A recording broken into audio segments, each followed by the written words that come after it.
प्रिबस्वामृतमेतदेव गोविंद दामोदर माधवेति। बोले भक्तवत्सल भगवान की जय हो। परम वंदनीय परम मंगलमय परात्पर अखिलेश्वर अकारण करुणा वरुणालय भक्तिवांछित कल्पतरु श्री तड़ीधुत विनिंदित पीतांबरधारी श्री बालकृष्ण लाल की वांगमयी प्रतिमूर्ति श्रीमद्भागवत कथा। प्रेम से बोले श्रीमद्भागवत महापुराण की। प्यारे सज्जन भाग्योदेन बहुजन्मः समर्जितेन। देखिए भागवत कथा जब एक जन्म का नहीं, एक जन्म का, हमारे तो बीच सभी यजमान बैठे हुए हैं, एक जन्म का नहीं अनंत जन्मों का जब भाग्य का उदय होता है तब हम सबको श्रीमद् भागवत कथा सुनने का शुभ अवसर प्राप्त होता है। सोचे रहे न साल भागवत हो जाएंगे। हमारे आदरणीय श्रीमान फिरंताराम जी साहू सपत्निक समस्त परिवार पुत्रजन पुत्रवधू और ये पावन ग्राम जहाँ के पावन कन में रज रज में मेरे प्रभु श्री बालकृष्ण लाल जी विराजमान हैं। माँ चंद्रमौली माता की पावन असीम कृपा, हमारे 21 बहनियां जिनके चरणों के रज में आप विराजमान करते हैं, कितनी बड़ी बात है। शक्ति माता सर्वशक्तिमयी करुणामयी वात्सल्यमयी जगत जननी के पावन धरा पर आप विराजमान करते हैं। मैं समस्त हमारे बीच उपस्थित सज्जन वृंदों से निवेदन चाहूं कि आप सब जो हैं एक बार हमारे फिरंताराम जी साहू के लिए जोरदार ताली बजाकर उनका स्वागत करें, क्योंकि आज बड़ी कृपा हुई है, आज बड़ी कृपा हुई है कि आप सबको सुंदर भागवत कथा सुनने का शुभ अवसर प्रदान हो रहा है। आइएगा सुंदर भाव से गुरु का स्मरण करते हुए, उस परम पिता परमात्मा का स्मरण करते हुए परमात्मा से निवेदन करें हम सब मिल करके कि प्रभु ये संसार में जब तक हम रहें, मैया ये संसार में जब तक हम रहें तब तक केवल आपका ही गुणगान हो। हे इस सब सुखी हो। सब मिलकर के भगवान से केवल एक ही निवेदन करना कि जो परिवार आज श्रीमद् भागवत कथा का रसपान कराने के लिए आप सबको प्रेरित किए हैं, ऐसे परिवार का भी कल्याण हो और परिवार के साथ साथ इस समस्त ग्रामवासी माताओं बहनों मेरे जितने भी सज्जन वृंद है सबका इस भागवत के माध्यम से कल्याण हो जाए। इसीलिए तो बैठे हैं। क्यों बैठे? किसका कल्याण करने के लिए बैठे हैं? अपना और अपने साथ साथ पूरे ग्राम का और पूरे ग्राम के साथ साथ हमारे पूर्वजों का कल्याण हो जाए, इसी निवेदन से आज बैठे हैं। आइएगा सुंदर भाव से। हे इस सब सुखी हो, कोई न हो दुखारी, सब हो निरोग भगवन, धन धान्य के भंडारी। किसको धन नहीं चाहिए, किसको संतति नहीं चाहिए, किसको धन नहीं चाहिए, किसको संपत्ति नहीं चाहिए? हम सबको चाहिए ना, लेकिन किस लिए? मेरा मुझको कुछ नहीं, जो कुछ है सो तोर, और तेरा तुझको सौंपता क्या लागत है मोर। कहने से कुछ नहीं होता है, कहने से अगर कुछ हो जाता तो ना जाने कितने लोग जो है संपत्ति और संतति को चढ़ा देते। सुखी बसे संसार सब, दुखिया रहे न कोई। सुखी बसे संसार सब, दुखिया रहे न कोई। यह अभिलाषा हम सबकी भगवन पूरी हो। यह अभिलाषा हम सबकी भगवन पूरी हो। विद्या बुद्धि तेज बल सबके भीतर हो। विद्या बुद्धि तेज बल सबका हो। दूत पूत धन धान्य से वंचित रहे न को। दूत पूत धन धान्य से वंचित रहे न को। आपकी भक्ति प्रेम से मन होवे भरपूर। आपकी भक्ति प्रेम से मन होवे भरपूर। राग देश से चित मेरा को सो भागे दूर। राग द्वेष से राग द्वेष से किससे मैया? आज से संकल्प ले लो। हम भागवत में बैठे हैं। कहाँ बैठे हैं? भागवत कथा में। परमात्मा से केवल एक ही संकल्प कर लो कि परमात्मा आज से हम संकल्प करते हैं कि हमारे मन में किसी प्रकार का राग ना हो, किसी प्रकार का द्वेष ना हो, किसी के लिए जलन पैदा ना हो, किसी के लिए कपट ना हो। राग देश से चित मेरा को सो भागे दूर। राग देश से चित मेरा मन का हो। मिले भरोसा आपका हमें सदा जगदीश। मिले भरोसा आपका हमें सदा जगदीश। आशा तेरे नाम की बना रहे ममई।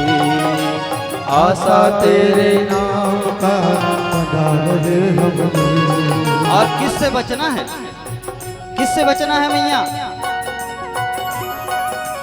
पाप से। परमात्मा से निवेदन इतना ही करना कि हे प्रभु भूल कर भी हमसे पाप ना हो, है ना? भूल कर भी हमसे पाप ना हो, क्योंकि पाप को लेकर के जा नहीं सकते। जो व्यक्ति पाप करता है उसको कहाँ जाना पड़ता है? नरक में जाना पड़ता है। हाँ, ये कलयुग है और कलयुग में जो व्यक्ति पाप करता है उसे नरक में जाना पड़ता है। पाप से हमें बचाए करके दया दयाल। पाप से हमें बचाए करके दया दयाल। अपना भक्त बनाए के हमको करो निहार। अपना भक्त बनाए के हमको करो निहार। दिल में दया उदारता मन में प्रेम अपार। दिल में दया उदारता मन में प्रेम अपार। हृदय में धारे दीनता हे मेरे करतार। हृदय में धारे दीनता हे मेरे करतार। हाथ जोड़ विनती करो सुनिए कृपा निधान। हाथ जोड़ विनती करो सुनिए कृपा निधान। साधु संगत दीजिए दया धर्म का दान। साधु संगत दीजिए दया धर्म का दान। हरे रामा राम रामा हरे हरे। हरे रामा हरे हरे। हरे कृष्णा कृष्णा कृष्णा हरे हरे।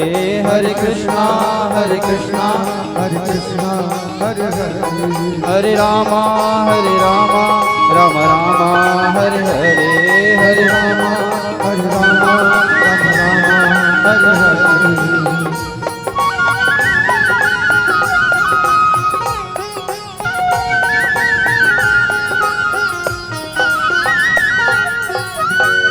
बोली वृंदावन बिहारी लाल की जय। जय श्री राम।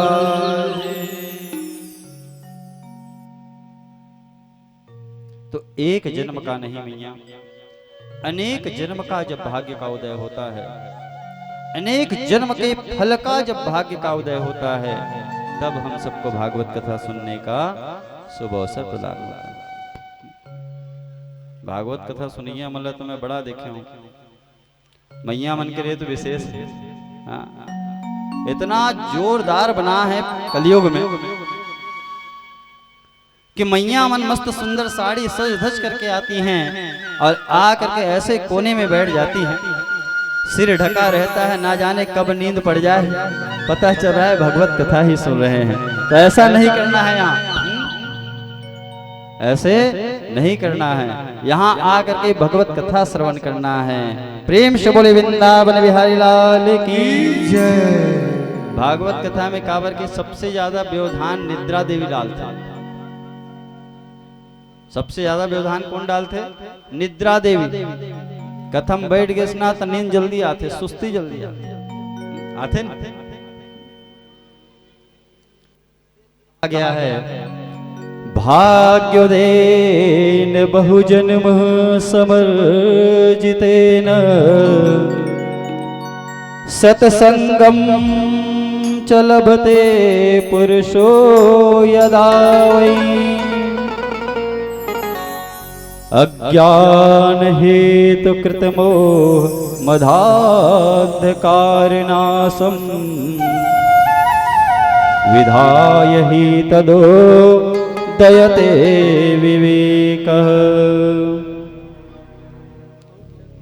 जीवन में 3 बातें बिल्कुल याद रखिएगा, निद्रा देवी को आने का समय ना दीजिए।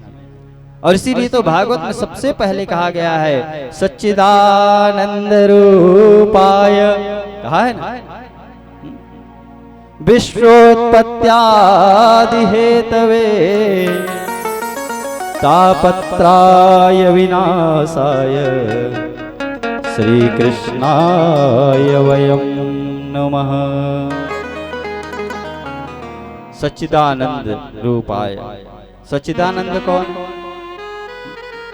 सत, सत मतलब सत जो है स्वयं परमात्मा है। सच्चिदानंद रूपाय विश्वोत्पत्त्यादि हेतवे तापत्राय विनाशाय श्री कृष्णाय वयं नमः। जो तीनों प्रताप, तीनों प्रकार के ताप को दूर करे। तीनों प्रकार के ताप कौन कौन सा है मैया? दैहिक दैविक भौतिक तापा और राम राज काहू नहीं व्यापा। सत चित आनंद। सत मतलब जो स्वयं परमात्मा है, चित मतलब सत चित और आनंद। चित मतलब होता है प्रकाश। चित के अर्थ का होते प्रकाश। ये लाइट जलत है, अभी बंद कर दिन तका हुई अंधेला हो जाए। सत मतलब स्वयं परमात्मा अविनाशी, और चित मतलब होता है प्रकाश, उजाला। और आनंद की तो बात ही नहीं है, बोले वृंदावन बिहारी लाल की। कामा कामा आनंद है। पलंग में डेवलप के गद्दर लगा दे, वो उछल उछल के कूदी, कतका आनंद है। वही आनंद है का? क्यों कोई आनंद है? उखर से बड़े आनंद है, डेवलप के गद्दा लगे बढ़िया, हाँ रजाई बिछा कहाँ पूछे।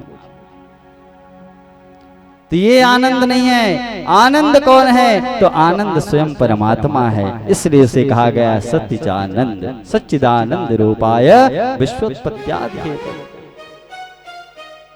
और जो तीनों प्रकार के ताप को नष्ट कर दे, जिसमें सामर्थ्य है तीनों प्रकार के ताप को नष्ट करने वाला, वो स्वयं कौन है? परमात्मा है। उसके अलावा है क्या कोई दूसरा?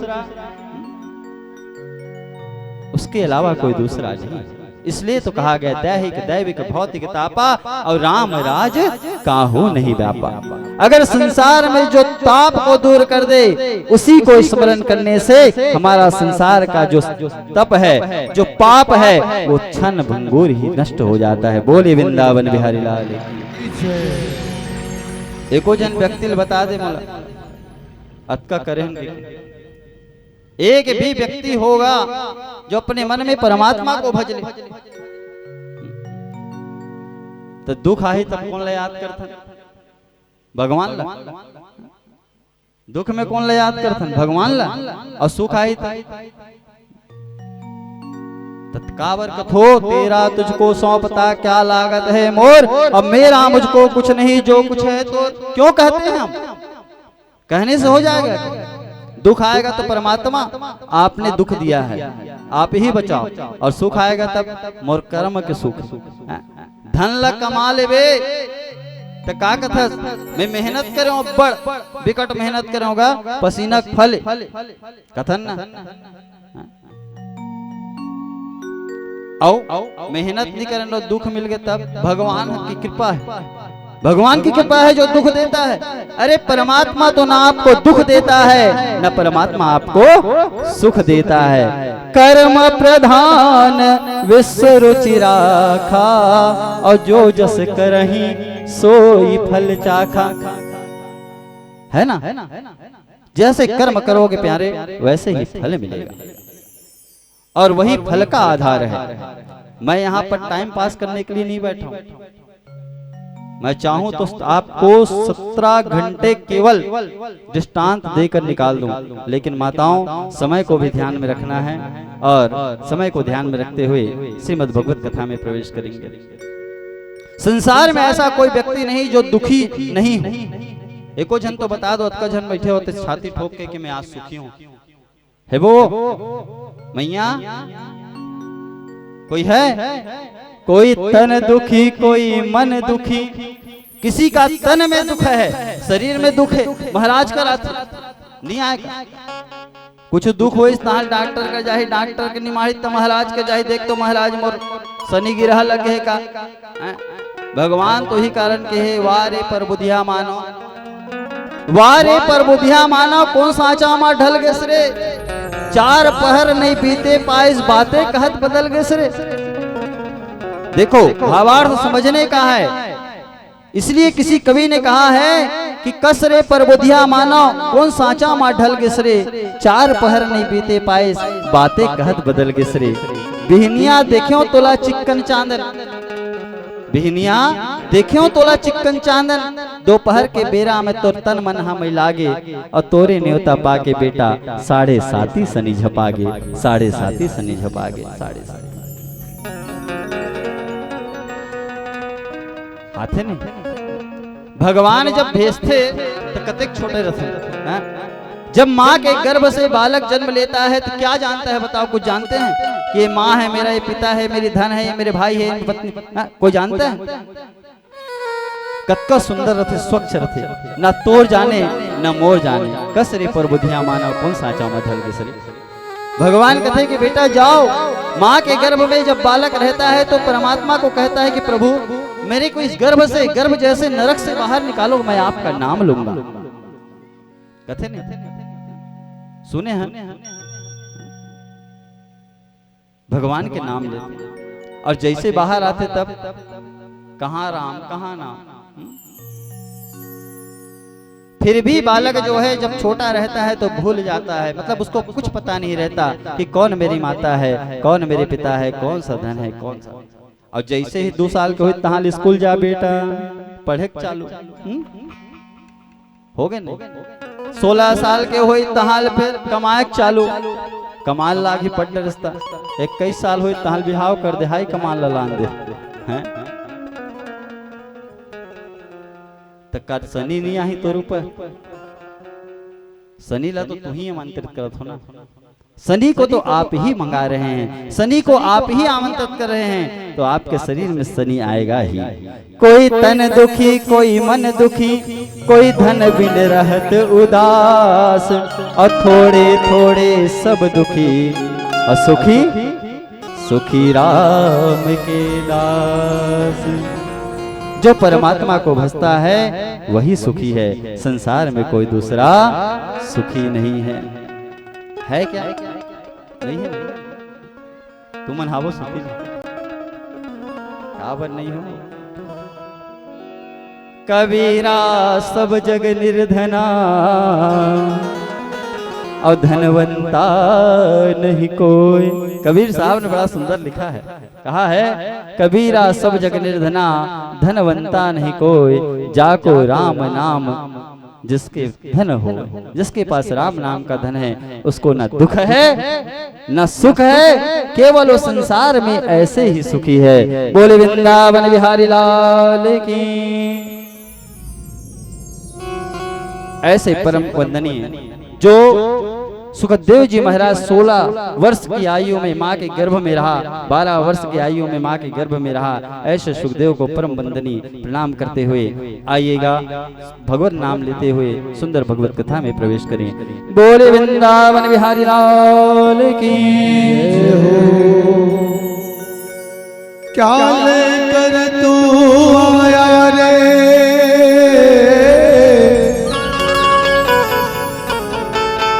क्या लेकर तू जाएगा,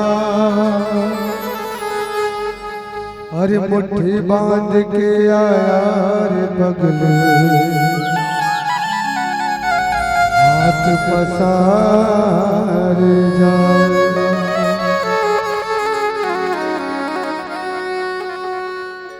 कौन जन कौन बेरा, तोर जर जागी डेरा, जगमा लगे आना जाना, का भरोसा माटी के काया के, हर का भरोसा।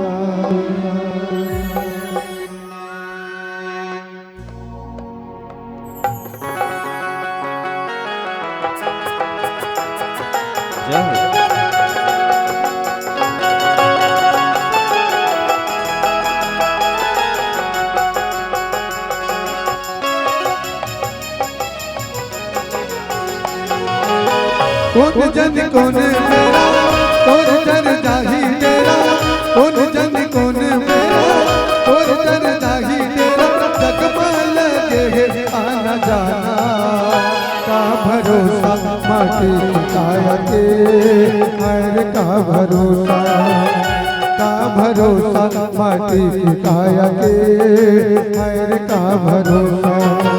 कौन जन कौन मेरा, कौन जन जाही तेरा, कौन जन कौन मेरा, कौन जन जाही तेरा, जगमा लगे आना जाना, का भरोसा माटी काया के, हर का भरोसा, का भरोसा माटी काया के, हर का भरोसा।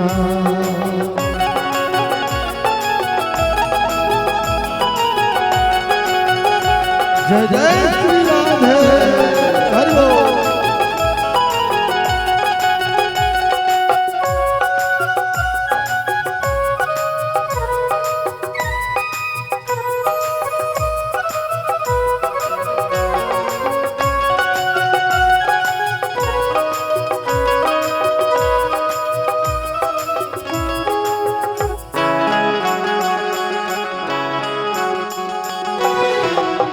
ये जिंदगानी भैया करम के खेती, हल करने के बाबे जेती जाबे वो तीरे। ये जिंदगानी भैया करम के खेती, हल करने के बाबे जेती जाबे वो तीरे। कहत तुम्हारा पावे एक दिन छोड़ के जाबे, कहत तुम्हारा पावे एक दिन छोड़ के जाबे, जगमा लगे आना जाना, का भरोसा माटी काया के, हर का भरोसा, का भरोसा माटी काया के, हर का भरोसा।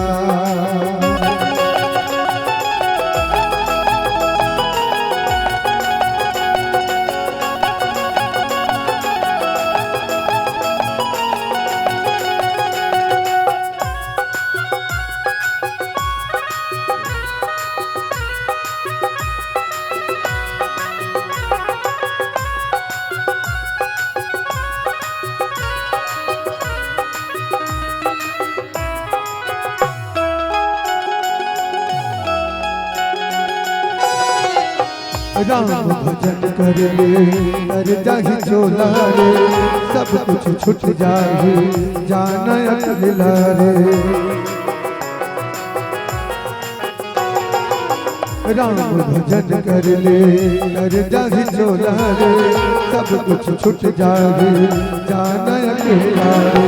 माया बताए भुलाए व्यर्थ बताए गवाए, माया बताए भुलाए व्यर्थ बताए गवाए, कहीं नहीं तो जाए तोर सनमा का भरोसा माटी की काया के, हर का भरोसा का भरोसा माटी की काया के, हर का भरोसा।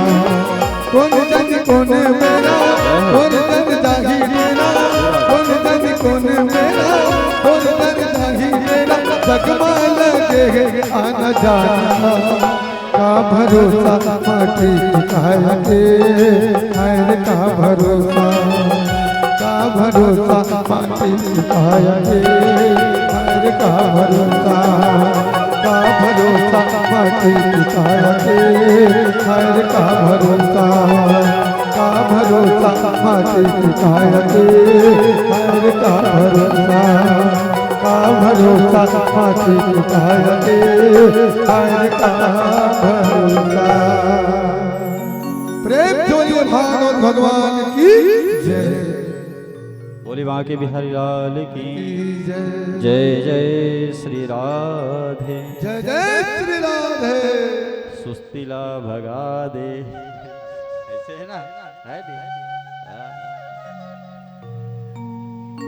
जैसे हम इस पवित्र भूमि पर बैठे हैं, है ना, ये भी पवित्र भूमि है। जैसे हम पवित्र भूमि पर बैठे हैं, वैसे ही सुंदर नैमिषारण्य में, कहा नैमिषारण्य, कौन कौन गए हो मैया? मैं पूछत जो हूँ हर भागवत कि कौन कहाँ गए हो। सारे तीर्थ मिलेंगे आपको मेरी भागवत में, सारे तीर्थ जहाँ का मैं दर्शन कराऊंगा आपको। कौन कौन गए हैं नैमिषारण्य? मैया आप गए हो? हाँ, मैया पूछ लो किसने कुंड है वहां तेना। हाँ, कैसे मैया कुंड में स्नान करे?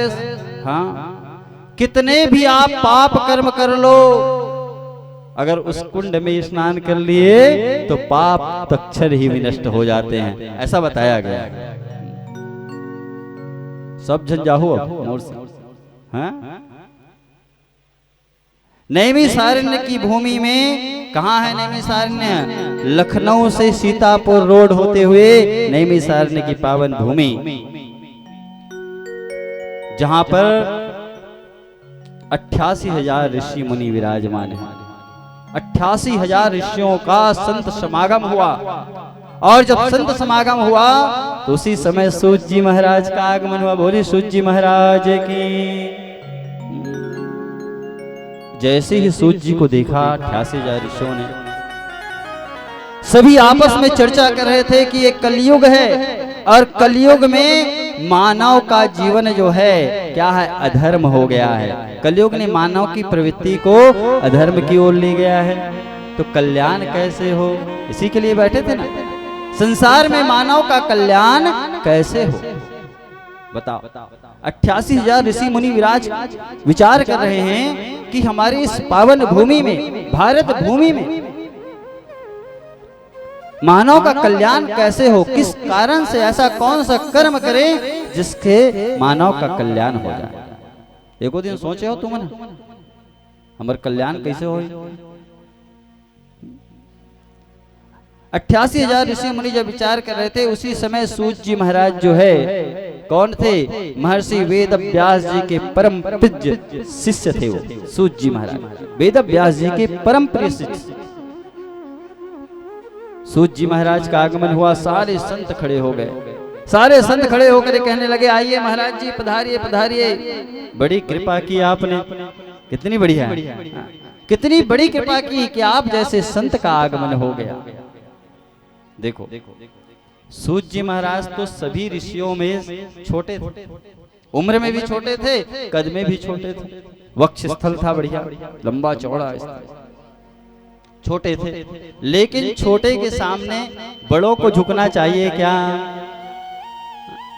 बड़े बड़े संत जो अपने जीवन में कई चतुर्युग देख चुके हैं, कई चतुर्युग, कलयुग, द्वापर, त्रेता, सतयुग, कई चतुर्युग देख चुके हैं, ऐसे ऐसे संत विराजमान हैं। लेकिन सूत जी महाराज का जब आगमन हुआ तो सारे संत खड़े होकर के नमस्कार करने लगे कि आपने बड़ी कृपा की है, आइए। और शास्त्र कहता है, देखिए शास्त्र कहता है, धन वृद्धा बल वृद्धा आयुर्विद्धा तथैव च ते सर्वे अपि ज्ञान विद्यास किंकरा शिष्य किंकरा। कोई बल में बड़ा होता है, कोई बल में बड़ा होता है, कोई आयु में बड़ा होता है और कोई धन में भी बड़ा होता है, किंतु जो ज्ञान में बड़े होते हैं वो तो सबसे बड़े होते हैं, उससे बड़े कोई दूसरा नहीं होता जो ज्ञान में बड़ा होता है। बड़ी कृपा की आपने। संत जो है खड़े होकर के आदर सत्कार करते हुए प्रश्न कर रहे हैं। देखो संतों के पास जाकर के मियाँ कभी व्यर्थ की बातें नहीं करना चाहिए। आज यही बात शौनक आदि ऋषि जो है 88,000 ऋषियों ने यही प्रश्न किया है, क्योंकि संत के पास जाकर के कभी ऐसा नहीं पूछना चाहिए कि मोर बेटा के बेटी आही तो बेटा आही, बहू बेटा आही कि बेटी आही कि मोर धन का भाई, ऐसा कभी नहीं पूछना चाहिए। संत कौन होते हैं?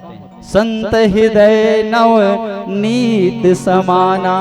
संत का हृदय जो है नवनीत होता है, समान, सबके लिए समान होता है। संत से जाकर केवल एक ही प्रश्न करो कि हे संत जी, हे साधु, हमें परमात्मा का दर्शन कब होगा? हमें भगवान से मिलेंगे कब? हमें मिलना कब होगा? हमें गोविंद से मिलेंगे कब आशा जगेगी? हमारी गोविंद से मिलने का समय कब आएगा? ऐसा प्रश्न करना चाहिए। और यही प्रश्न शौनक आदि ऋषियों ने पूछा है। संसार के लोगों को कृष्ण की प्राप्ति कैसे हो, यही प्रश्न पूछा।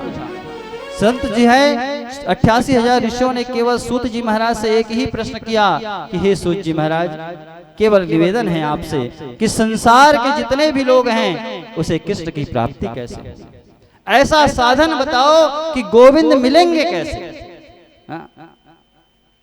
ऐसा साधन बताओ कि गोविंद मिलेंगे कैसे हमें। सूत जी महाराज बड़े गदगद हो गए। सूत जी महाराज ने कहा, आज धन्य मैं धन्ययति यद्यपि सब विधिहीन, निज जन जानहु राम मोहि संत समागम दीन। ए संतो सुनो, आज जो तुमने प्रश्न किया है वो तुम्हारे लिए नहीं है, संसार के लोगों के कल्याण के लिए है, इसलिए मैं जरूर बताऊंगा। ना ही कश्चित समपि जात तिष्ठः कर्म कृता कार्येत हावशः कर्मः गुणो स्वभावलिप्ता। ये पावन समय जो है ये आपके लिए है, मैं आपके प्रश्न का उत्तर दूंगा। सुंदर शौनक आदि ऋषियों ने 5 प्रश्न किए हैं। पहला प्रश्न कौन सा किया है कि कथा के लिए स्थान कौन सा होना चाहिए? कथा के लिए स्थान कौन सा होना चाहिए? दूसरी प्रश्न उन्होंने किया भागवत में गान कैसा होना चाहिए? और तीसरी बात उन्होंने कहा है कि भागवत का ज्ञान कैसे होना चाहिए? चौथी बात कहा है भागवत का ध्यान कैसी होनी चाहिए? और 5वीं बात कहा भागवत में आपके कान कैसे होना चाहिए? सूत जी महाराज ने सुंदर प्रश्न करते हुए उत्तर दिया है कि सबसे पहले तो स्थान शुद्ध होना चाहिए। जहां भगवत कथा हो वहां शुद्धि हो, ये महात्मा है। महात्मा का अर्थ है, सूत जी महाराज कहते हैं कि सुनो ऋषियों, कल्याण तो केवल श्रीमद् भागवत महापुराण से है, उससे दूसरा कल्याण करने वाला और कोई वेद ही नहीं।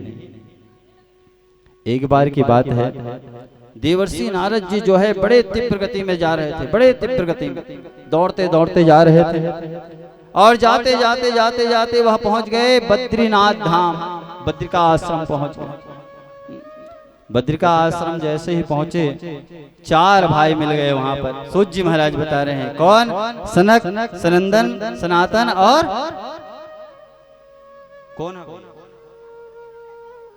कैसे अजय? मैं प्रश्न करके उत्तर देता हूं, मालूम है ना, भागवत के मोर नियम है। काबर जब तक मैं आपको प्रश्न नहीं करूंगा आप समझेंगे क्या? चार सनत कुमारों ने, चारों जो है बद्रीनाथ आश्रम में चारों भाई जो है सनत कुमार जो है नारद को देखा, और नारद को जैसे ही देखी, नारद को देख कर कहा, कथम ब्रह्मांडि मुख कृत चिंतातुरो भवान त्वरितम गम्यते कुत्र कुतश्चागमनम तव। नारद जी को देखा और चारों भाई कहने लगे, नारद जी रुको रुको, कहां जा रहे हो? बड़े उदास लग रहे हो, क्या बात है? आपकी उदासी का कारण क्या है? नारद जी हाथ जोड़ के सनत कुमारों को कहा, अहम तो पृथ्वी या तो, नारद जी कहते हैं कि हे प्रभु, अहम तो पृथ्वी या तो ज्ञात्वा सर्वोत्तमामिति पुष्करम चा प्रयागम चा काशी गोदावरी तथा। मैं पृथ्वी पर भ्रमण किया, पृथ्वी में घूमा, पृथ्वी को सबसे श्रेष्ठ समझ करके मैं यहाँ आया, लेकिन मैंने यहाँ आकर के क्या देखा? हरि क्षेत्र गया, कुरुक्षेत्र गया, सेतु बंद रामेश्वरम गया। सत्य कहता हूँ सनत कुमार जी, क्या हुआ? मुझे शांति कहीं मिली? बताओ कहाँ कहाँ गए? कुरुक्षेत्र गए, रामेश्वरम गए, गया चले गए। नापश्यम कुत्रश्च चरमहं मन संतोषकारकम कलिनाम धर्म मित्रेण धरेयं बाधिताधुना। ना कोई सत्य बोलता है कलयुग में। पृथ्वी पर मैं घूमा हूं, और पृथ्वी में जब घूम करके देखा मैं सनत कुमारों, तो यहां मुझे कोई शांति नहीं मिली, ना कोई सत्य बोलने वाला है क्या? बताओ। ऐसी लोगों की बुद्धि को कलयुग बिगाड़ लिया है कि एक बार भी कोई सत्य बोल दे तो समझ जाओ उनका नंबर हरिश्चंद्र के बाद आता है। हाँ, एक बार भी कहीं कलयुग में सत्य बोल दी पृथ्वी में, तो अपन आप कौन समझता? हरिश्चंद्र समझता, क्योंकि सत्यवादी हरिश्चंद्र ही था और दूसरा कोई नहीं था। राजा हरिश्चंद्र के बाद उसी का नंबर आता है, लेकिन मुझे शांति कहीं मिली नहीं। घर में देखो तो किसकी चलती है? हाँ? तरुणी प्रभुतागे है, श्यामल को बुद्धिदायक, कन्या विक्रयनो लोभा दंपति नाम चकल कदम। घर में किसकी चलती है? तो नई बहू की चलती है। हाँ? चलते नहीं? हाँ? नई बहू की। सनत कुमारों ने कहा घर में नई बहू की चलती है तो अच्छी बात है, चलना ही चाहिए, क्योंकि बहू लक्ष्मी बनकर के आती है, और लक्ष्मी बनकर के आती है तो उसी का चलना चाहिए। लेकिन क्या कहा उन्होंने? काम बिगाड़ने का काम करती है, बहू बनाने का काम नहीं करती है। और ये सत्य है, काम बिगाड़ो आरो, दीवार बिगाड़ो आरो, और घर बिगाड़ो कौन मैया? सारो। ये बड़ा ब्रजभाषा में कहे, दीवार बिगाड़ो आरो और घर बिगाड़ो सारो। काबर बेटा हा फोन लगाई साला राय का कर लेते, साले साहब के ससुराल वालों का, माता पिता का राय लेने वाला है बे? नहीं है, नहीं। माता पिता के तरह चले ले, ससुराल में फोन लगाई, दीवार बिगाड़ो आरो और घर बिगाड़ो। और इसका प्रमाण तो स्वयं कौन है? शकुनी है, मामा जी हैं, जो संसार को बिगाड़ दिया। हाँ? उन्हीं के कारण तो क्या हुआ था? युद्ध हुआ था, महाभारत हुआ था। ये अधर्म जो है, अधर्म का मित्र कलयुग है, और ये परीक्षित जो है कलयुग को रहने क्यों दिया? बोली वृंदावन बिहारी लाल की। नारद जी ने कहा मैं जब चारों धाम को घुमा, और जब चारों धाम घूम करके जब मैं अंत में वृंदावन धाम आया, तो वहां मैं एक कौतुक देखा। क्या देखा? एक कौतुक देखा, एक आश्चर्य देखा मैं सनत कुमारों ने कहा क्या देखा? बोले एक स्त्री जो है युवा अवस्था में और उनके पास दो पुरुष पड़े हुए मूर्छित, उनके समक्ष में दो पुरुष मूर्छित पड़े हुए थे और उनके अगल बगल में कई स्त्रियां जो है क्या कर रही थी? चंवर डुला रही थी, चंवर डुला रही थी, हवा दे रही थी, पंखा दे रही थी। उस स्त्री ने जब देखा नारद जी को, तो नारद जी को देख करके कहा, भो भो साधो क्षणम तिष्ठ, हे साधो रुको। निवेदन किया, कहा कि हे साधु रुको, मच्युतान्तमपि नाशयः दर्शनम तव लोकस्य सर्वपापहरं परम। युवती ने कहा कि हे साधु कृपया थोड़ा देर ठहर जाइए। जब मैं ठहरा तो मैंने उसको देख करके पूछा कि देवी तुम कौन हो? है ना, नारद जी ने यही बात पूछा कि हे देवी तुम कौन हो और क्यों विलाप कर रही हो, रो क्यों रही हो? और ये जितना भी स्त्रियां हैं वो कौन है? और ये जो दो पुरुष पड़े हैं वो कौन है? आपका नाम क्या है?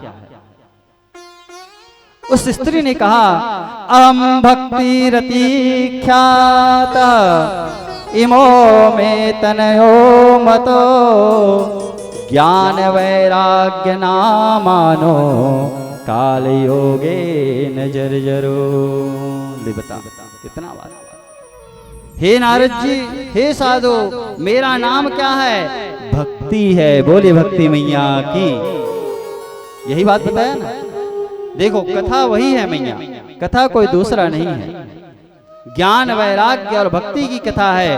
भागवत का अर्थ होता है, भा से होता है भक्ति, वा से होता है वैराग्य, गा से होता है ज्ञान और त से होता है तथ्य। इसी का नाम श्रीमद् भागवत महापुराण है। बोले श्रीमद् भागवत महापुराण यही है भागवत। उस स्त्री ने कहा मेरा नाम भक्ति है। ज्ञान वैराग्य नामानो काल योगे नजर जर।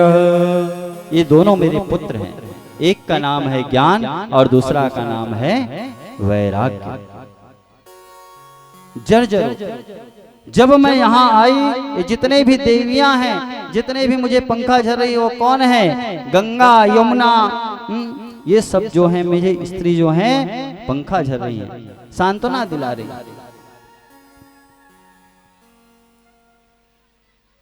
और इस प्रकार देवियों के शांति दिलाने पर भी मुझे शांति नहीं मिली। कहाँ रहती हो? बोले द्रविड़ उत्पन्ना द्रविड़ साहम वृद्धि कर्नाटके गता। भक्ति ने कहा मैं उत्पन्न कहाँ हुई? द्रविड़ देश में और कर्नाटक में पली बढ़ी। मैं बता रहा हूं इस कथा को, मैं अंतिम समय पूछते जाऊंगा, क्योंकि मैं कथा बताता हूं तो पूछ करके जाता हूं कि आपने कथा का रसपान किया भी कि नहीं। और कथा का रसपान नहीं करो तो मोर कथा बताना, फिर तो मैं जैसे पाओ वैसे बताओ। चलो। उत्पन्न द्रविड़ देश से, कहाँ उत्पन्न हुई हूं मैं? द्रविड़ देश में जन्म ली हूं। और वृद्धि कर्नाटक गते, मैं कर्नाटक में बढ़ी तथा कहीं कहीं महाराष्ट्र में सम्मानित हुई, किंतु गुजरात में मुझे बुढ़ापे ने घेर लिया। कहाँ बुढ़ापे ने घेर लिया? गुजरात में। जैसे ही मैं गुजरात आई मुझे बुढ़ापा घेर लिया। और जब मैं गुजरात से निकली हूँ तो वृंदावन में जैसे ही पहुंची वृंदावन, तो वृंदावन में आते हुई मैं नवयुवती हो गई हूँ। बोलिए वृंदावन बिहारी लाल की।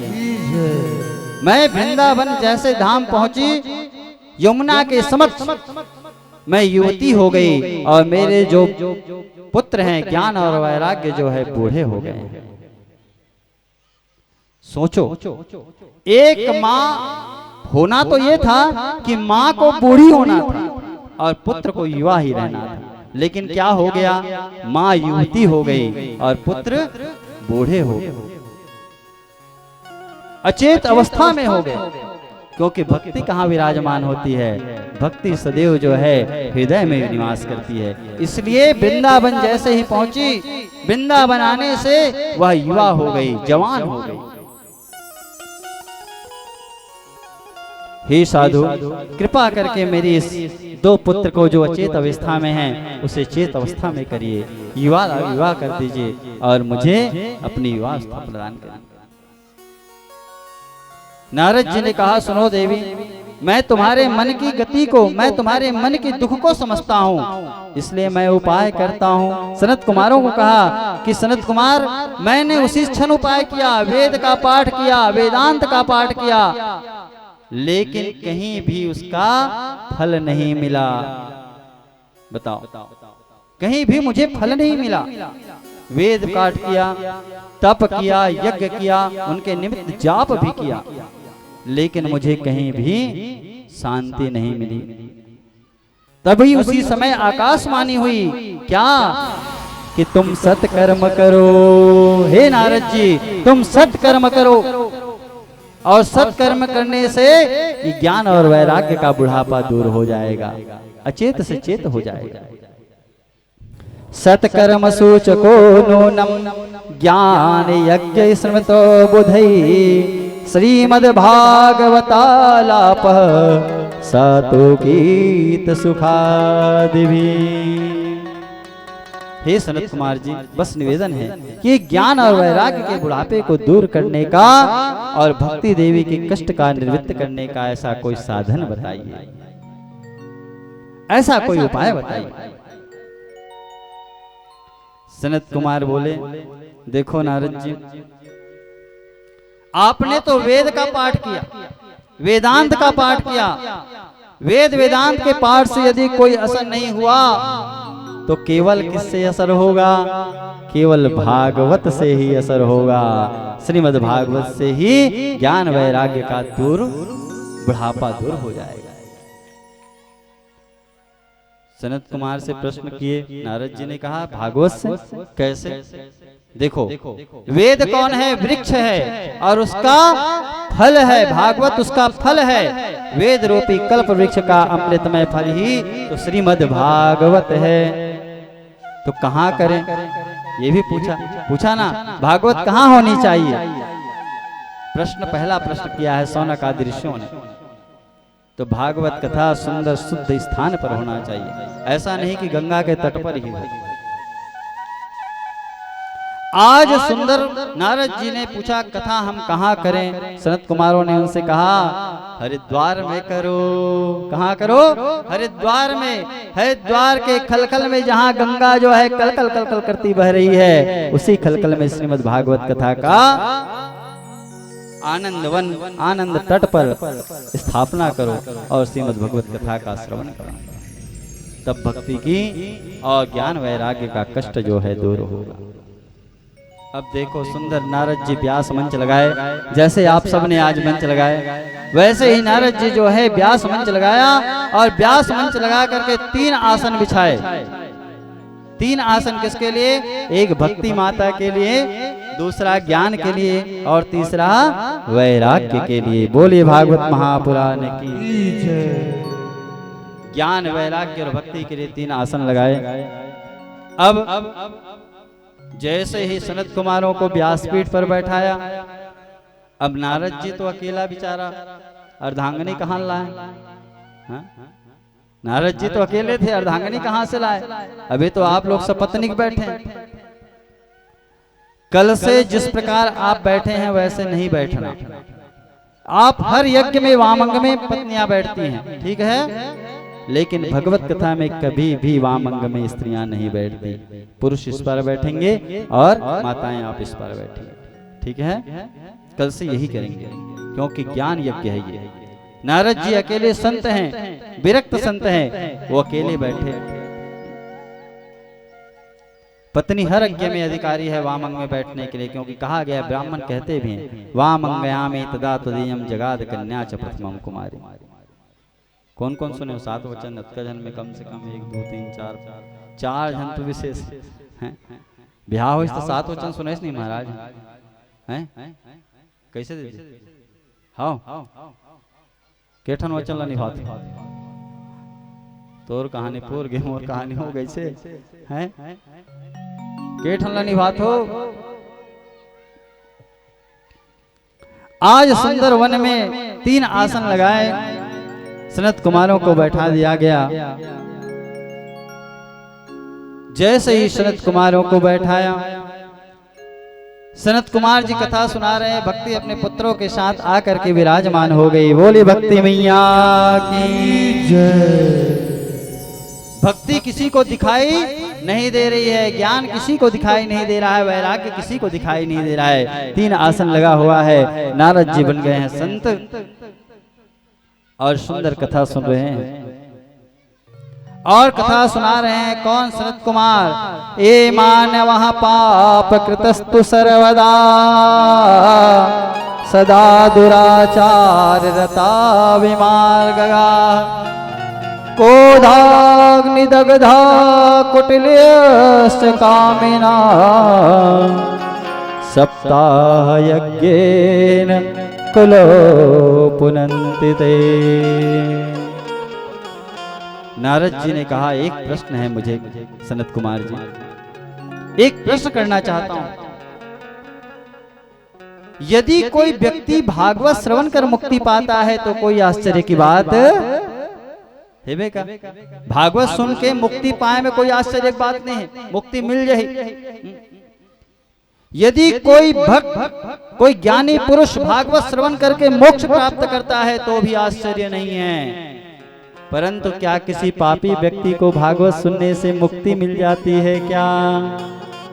कितना सुंदर प्रश्न किया है नारद जी ने कि कोई पापी व्यक्ति को भागवत सुनने से, भागवत श्रवण करने से मुक्ति मिल जाती है। सनत कुमार ने सुंदर व्याख्यान किया, कहा ये मानव पाप कृतस्तु सर्वदा। हे नारद जी, जो मनुष्य जीवन में कभी सत्कर्म नहीं किया हो, सत्कर्म भी ना कर रहा है जीवन में, सुनिए ये है भागवत। जो व्यक्ति जीवन में सत्कर्म किया ना हो, दुराचार परायण ना हो, जिसकी मनोवृत्ति हमेशा दुराचारी रहे, जो क्रोध रूपी अग्नि में हमेशा जलता रहे, ऐसा दुराचारी पापी व्यक्ति भी अगर एक बार भागवत सुन ले तो उन्हें मोक्ष मिल जाती है। ये भागवत की महिमा है, ये भागवत की महिमा है। 7 दिन तक जो व्यक्ति अगर भागवत कथा सुन ले तो निश्चित रूप से उसके जीवन में परिवर्तन आ जाता है। जिसका जीवन सत्य से हीन है, जो सत्य संभाषण नहीं करता हो, जो माता पिता से सेवा नहीं करता हो, ऐसे व्यक्ति भी अगर 7 दिन भागवत सुन ले तो निश्चित उसके जीवन में परिवर्तन आ जाता है। सनत कुमारों ने कहा, जिसने जीवन पर्यंत पाप कर्म किया हो और करते करते जिसकी मृत्यु हो जाए, उस व्यक्ति के निमित्त में भी अगर भागवत कथा करा दी जाए तो व्यक्ति की कल्याण हो जाता है, मोक्ष हो जाता है। ले जियत तो ठीक है, जीते जियत सुन रहे हैं वो तो ठीक है, मोक्ष मिलेगा ही। लेकिन यहाँ पर सनत कुमारों ने क्या कह दिया कि मरने के बाद भी उस व्यक्ति के नाम से अगर भागवत करा दिया जाए तो व्यक्ति जो है प्रेत योनि से मुक्त होकर के स्वर्गलोक में बैकुंठ को चले जाते हैं। और यही कृपा है आज हमारे फरिंता राम जी साहू की पावन धरा पर श्रीमद् भागवत कथा उनके पूर्वज के कल्याण के लिए हो रहा है। उनके पूर्वज के कल्याण के निमित्त श्रीमद् भगवत कथा का रसपान हो रहा है। हम सब मिल करके केवल इतना ही निवेदन करें कि प्रभु उनके जितने भी कल्याण में परम कर्म करने वाले परम तत्व जो जीव इस धरा से गए हैं, माता पिता दादी दादा ससुर सास जितने भी गए हैं, वो सब आकर के इस ग्रंथि पर विराजमान हो जाए। बोली वृंदावन बिहारी लाल की जय। नारद जी ने कहा, महाराज ये बात हमारी समझ में नहीं आई। जीते जी तो तर जाते हैं, लेकिन मरने के बाद तरने वाली बात ये हम समझ नहीं है। हमें कृपा करके आप क्या बताइए, दृष्टांत दे करके बताइए कि किसने मरने के बाद कौन जो है इस जीवन से मुक्त हुआ है। तुंगभद्रा तटे पूर्वम मुत्पत्तम उत्तमम यत् वर्णा स्वधर्मेन सत्य सत कर्म तथा पर। सनत कुमारों ने कहा, नारद जी सुनो, तुंगभद्रा नदी के तट पर एक सुंदर नगर था। उस नगर का नाम था उत्तम नगर। तुंगभद्रा तट के समीप में एक नगर था, उस नगर का नाम था उत्तम नगर। और उस उत्तम नगर में वर्णाश्रम धर्म के कई प्रकार के व्यक्ति जो है निवास करते थे, जीव निवास करते थे। और उसी संभ्रांत में लोग वास करते थे। और वहीं एक ब्राह्मण रहता था जिसका नाम था, क्या नाम रे? भागवत बहुत सुने हो, हाँ? क्या नाम था अजय?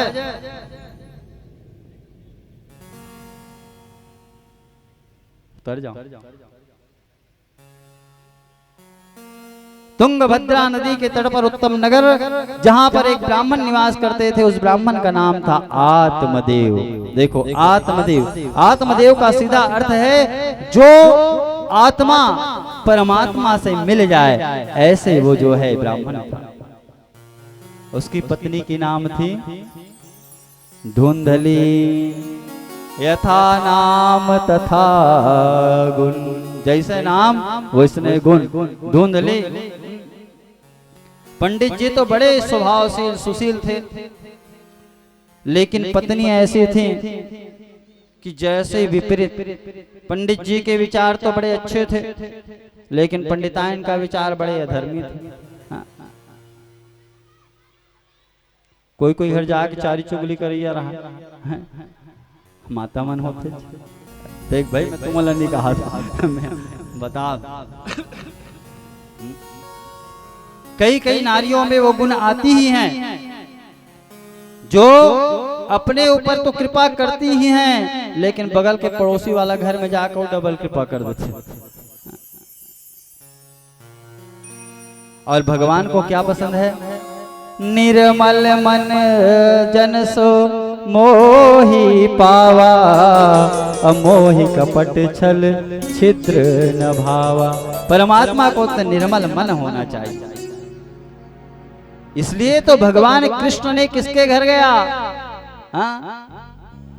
हस्तिनापुर में 56 प्रकार के भोजन बनाए थे दुर्योधन, लेकिन भगवान ने त्याग दिया। भगवान ने कहा, निर्मल मन मोहि पावा, मोहि कपट छल छिद्र न भावा। अरे दुर्योधन, तुमने तो छल किया है, और छल से माता जो है 56 प्रकार के भोजन बनाई है, लेकिन मुझे तो आमंत्रित किसने किया है? किसने किया? विदुर जी ने। विदुर जी के घर में जाकर के भगवान भोग प्राप्त किए थे। वो कृपा किसकी? परमात्मा कहते हैं दिखावा मत करो। अरे नहीं है तो मत चढ़ा, नहीं है तो मत चढ़ा, नहीं है तो खाए भर मत दे, लेकिन दिखावा मत कर कि है तो पड़ोसी घर ने मांग के लाख खिला दो। ऐसा कभी मत करना। भाव का भूखा हूं मैं, और भाव ही मेरा सार है। अभाव से भजता है मुझे, उभव से बेड़ा पार है। धुंधली के मन में तो पवित्र था ही नहीं, भावनाएं भी श्रेष्ठ थी ही नहीं। और जब पति पूजा पाठ करके घर वापस आते, हाथ जोड़ करके ऐसे खड़े हो जाते कि जानो पतिव्रता नारी है। हाँ, ओ पंडित जी ला तो मत पूछ, इतना आदर सत्कार करते। पूजा करके आए पंडित जी, है आरती उतारते, जानो मानो पतिव्रता नारी। सब चीज था, धन अपार था, लेकिन केवल उनके घर में क्या नहीं था? संतान नहीं था। पंडित जी रोज नित्य प्रति गौ माताओं को भोग लगाती, रोज भोजन कराती, पूजन करते। तुलसी की उसके घर में भी तुलसी मैया स्थापना थी। जैसे हमारे घर में हिंदू धर्म में तुलसी चौरा होता है, तुलसी महारानी को स्थापित करते हैं, विंध्यवासिनी को स्थापित करते हैं, रोज दीपक जलाते हैं। वैसे ही उस पंडित के घर में भी रोज पूजा आरती होता, लेकिन वह तुलसी का बिरवा कभी फलता नहीं, पुष्प नहीं निकलता, सूख जाता। उसके घर में भी गौ माता थी, वो गौ माता कभी भी बच्चा जनी नहीं, बांझ रही। पत्नी के गर्भ में भी बच्चा नहीं, संतान नहीं आया। पंडित जी बड़ा विचार करने लगे। पंडित जी सोचने लगे, आत्मदेव सोचते हैं कि हे भगवान, मेरे ऐसा मैंने कौन सा पाप कर्म किया है जिसके कारण मेरे घर में संतान नहीं है। मैं गौ माता को भोजन कराती हूँ लेकिन वो भी बांझ की बांझ है। तुलसी मैया में रोज जल डालता हूँ लेकिन वो भी फलती नहीं है, फूलती नहीं है, हरा नहीं होती, सूख जाती है। कारण क्या है? एक दिन आत्मदेव जी महाराज जो है विचार करने लगे। बैठे बैठे विचार करते करते 6 दिन हो गए और 6 दिन बाद आत्मदेव महाराज ने संकल्प कर लिया कि मैं आज इस घर से निकल जाऊंगा और अपने आत्मा को परमात्मा में विलीन कर लूंगा, मर जाऊंगा। क्योंकि देखो मैया, सब चीज सहन हो सकता है लेकिन माँ का गर्भ जो है सुना हो जाए, पिता का परिवार अगर सुना हो जाए तो सहन नहीं हो सकता। क्यों नहीं हो सकता? कि मेरे घर में तो नहीं है संतान, ठीक है, लेकिन पड़ोसी 4 प्रकार की बातें करते हैं। कितने दिन हो गए शादी किए, आज तक संतान नहीं आए, कितने दिन हो गए इनके घर में बांझ की बांझ, कई प्रकार की बातें आती है। आज आत्मदेव को बड़ा ग्लानि हुआ, सोचा कि मैं भी अपने इस वन से, इस घर से निकल जाऊं। जैसे ही वन को निकले, प्यास के मारे जो है आत्मदेव जो है एक वट वृक्ष के नीचे जाकर के बैठ गए। और जब बैठे तो वहीं से संत गुजर रहे थे। संत हृदय नवनीत समाना, संत जो है वहां से गुजर रहे थे। संत ने देखा और जब देख करके उस आत्मदेव जी महाराज के पास जाकर के पूछने लगे, कथम रोदीस विप्र त्वम काते चिंता बलियसी वदत्वं सत्वरं मह्यं स्वस्य दुःखस्य कारणम्। संत जो है उस ब्राह्मण के पास जाकर के पूछने लगे कि हे ब्राह्मण, तुम कौन हो और इस घने वन में अकेले कैसे बैठे हो और किस प्रकार तुम उदास हो? क्या कारण है तुम्हारे उदासी का? आत्मदेव ने चरण पकड़ लिया, कहा प्रभु मैं आपको अपना क्या तकलीफ बताऊं? ऐसा कौन सा पाप कर्म मैंने किया है? जो पाप कर्म किया है उसे भोग रहा हूं। मेरे घर में मेरा कोई संतान नहीं है, मेरे गैया मैया का भी कोई बच्चा बच्चिया नहीं है। मैं तुलसी माता को भी जल चढ़ाता हूँ, वो भी स्वीकार नहीं करती। मैं पितरों को जल देता हूँ, पितर भी स्वीकार नहीं करते हैं। मैंने ऐसा कौन सा कर्म किया है, ऐसा कौन सा पाप किया है? और मुझे क्या चाहिए? पुत्र चाहिए, संतान चाहिए। कृपा करके आप मुझे संतान का आशीर्वाद दीजिए। संत ने तुरंत उस ब्राह्मण के मस्तिष्क को देख लिया और जब मस्तिष्क को देखा तो एक जन्म क्या, उस आत्मदेव के मस्तिष्क में 7 जन्म तक कोई संतान का योग नहीं था। बोले वृंदावन बिहारी लाल की जय हो। 7 जन्म तक उसके कर्म में संतान का योग नहीं था। संत ने कहा, देखो आत्मदेव ब्राह्मण, मैंने तुम्हारे मस्तिष्क रेखा को पकड़ा है, मस्तिष्क रेखा को पढ़ा है। तुम्हारे मस्तिष्क रेखा में लिखा है कि 1 जन्म नहीं 7 जन्म तक तुम्हें पुत्र नहीं होगा, संतान नहीं होगा। ब्राह्मण चरणों में गिर गए और चरण को पकड़ कर कहा, अब आप ही हैं। क्योंकि संत जो है क्या होता है, भगवा वस्त्र पहन लेना कोई संत नहीं है। हाँ, पीला वस्त्र पहनना कोई संत है क्या? लाल वस्त्र धारण करना, धोती पहन के चल देना संत कहलाता है क्या? अरे संत तो वो है, साधु तो वो है जो दूसरे के कार्य को साधे, दूसरे के कार्य को बनाए, वो साधु है, वो संत है। आज आत्मदेव जो है ब्राह्मण संत के चरणों को पकड़ लिया, कहा आपको मुझे आशीर्वाद देना होगा कि मेरा संतान हो। संत ने कहा, क्या करोगे बेटा लेकर, क्या करोगे पुत्र लेकर? और सत्य बात है मैया, हम पुत्र क्यों चाहते हैं बताओ? पुत्र क्यों चाहते हैं हम? पुत्र चाहने का कारण क्या है हमारा?